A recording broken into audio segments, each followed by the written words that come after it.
টলিউডের কিংবদন্তি ৩ দশকের রাজত্বকারী প্রসেনজিৎ চট্টোপাধ্যায়। পর্দায় তিনি শক্তিশালী চরিত্রের দাপট দেখান, কিন্তু রিয়েল লাইফে তার কিছু অজানা দিকও আছে, যা সম্প্রতি এক আড্ডায় খোলামেলা জানালেন তিনি।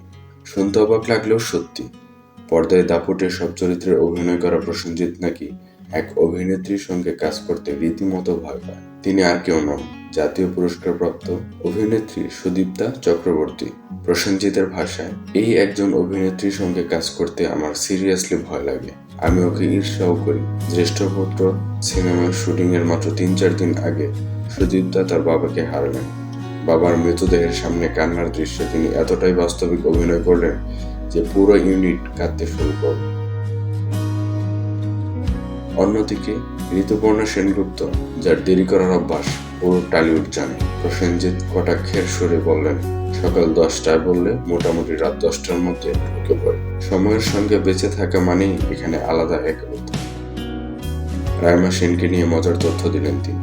বললেন, রাইমা একেবারে শিশু বাচ্চাদের মতো, একটু বকলেই কেঁদে দেয়, তবে কেঁদে টেদে ও যে শটটা দেয় সেটা দারুণ।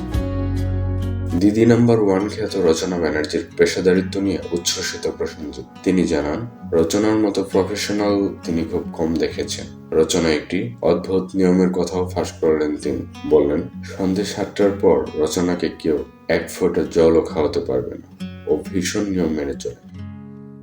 2 বাংলার জনপ্রিয় জয়া আহসান সম্পর্কে প্রসেনজিৎ বলেন, জয়া প্রচুর রসগোল্লা খায়, কিন্তু আশ্চর্যভাবে তার গায়ে চর্বি জমে না। সে ভেরি ক্যালকুলেটিভ এবং সবসময় প্রস্তুত থাকে।